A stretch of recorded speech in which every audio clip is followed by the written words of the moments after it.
Okay, I'm going to use this image, the magic scroll, to create the button for my Strat 2 website. And let me now go to File, New, to create a canvas for my button. Give that canvas a name, Save Button.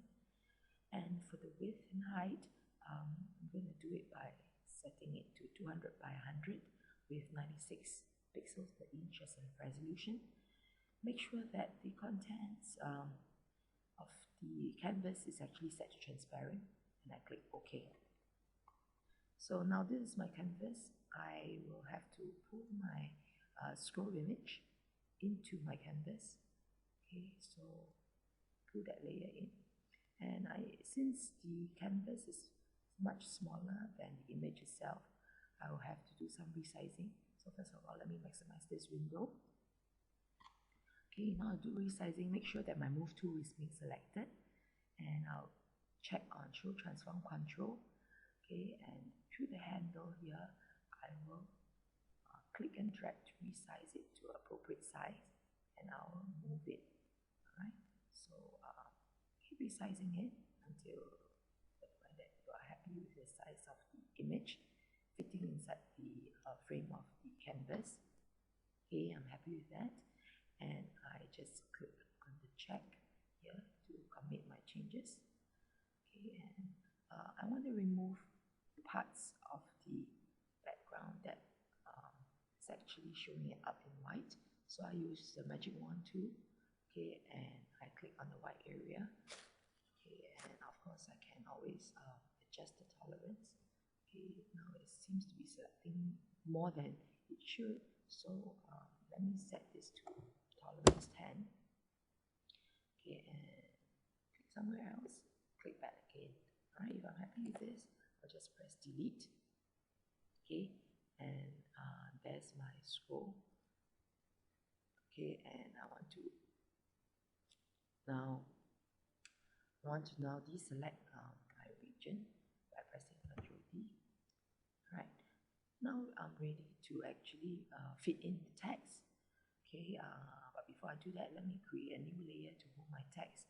Say for instance, I'm creating a button that says home. Alright, it's a button that will bring me back to the home page. So I give that name to that layer, and I use my text tool. Okay, and font type, I'm going to use a font that I have downloaded. It should be on the blog website of CS Blog, okay, for you to use. So I'm going to use the Strat font type. Okay, and let's move this around. Okay, sorry, I think my button is supposed to be saying home. Alright, so should be saying home instead. Okay, I think caps will make this look a bit better. Okay, and let's zoom into 100% so we can check how our button looks at 100%.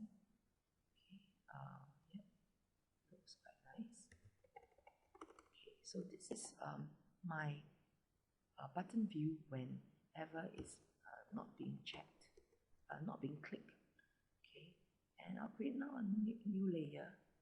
Okay, and this new layer, I will create it via copy, and how I'll do that is by right clicking at the layer that holds the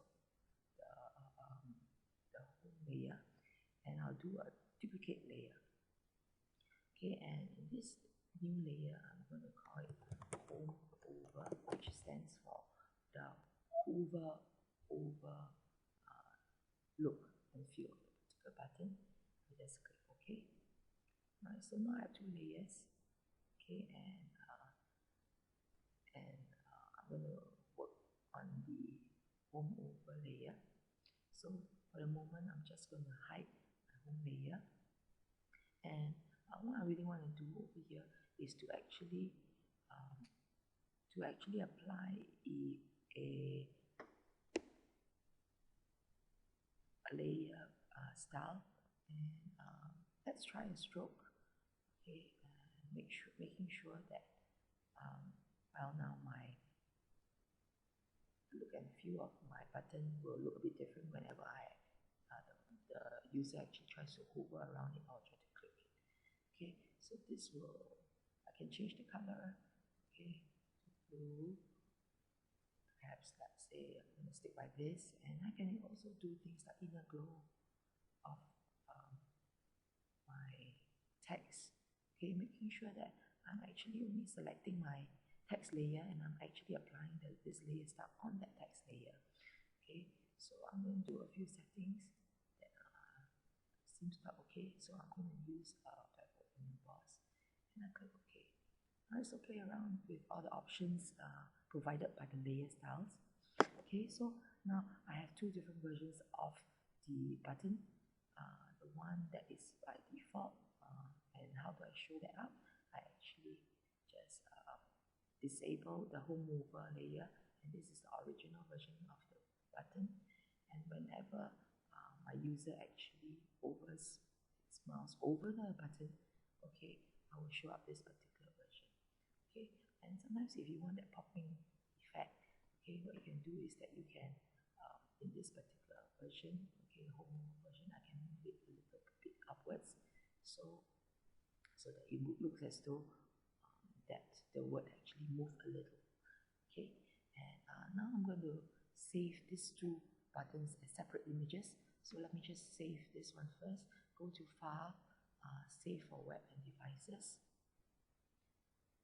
Okay, and in this dialog box, I will have to check, okay, zoom in, okay, and see what are the differences in terms of the image quality if I have actually included more colors. And of course, more colors would mean to say that the loading time will take a bit longer. But like in this case, if I use 128 colors, I will take 4 seconds. And if I use 64 colors, I would take, well, a little bit lesser, 3 seconds. Okay, and let's see that I'm just going to stick like 64 colors, and I click Save. And let's put this in my images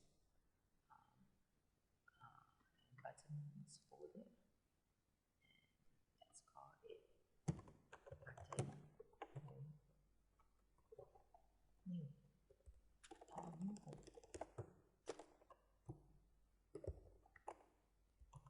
over. So this is my button,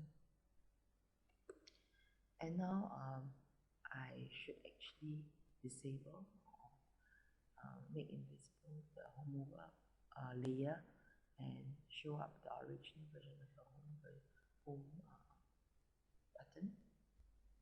Do the same thing, save for devices, save for web, okay, and save my button. And okay, just going to use this name, delete away the word. So this will be a pair of images.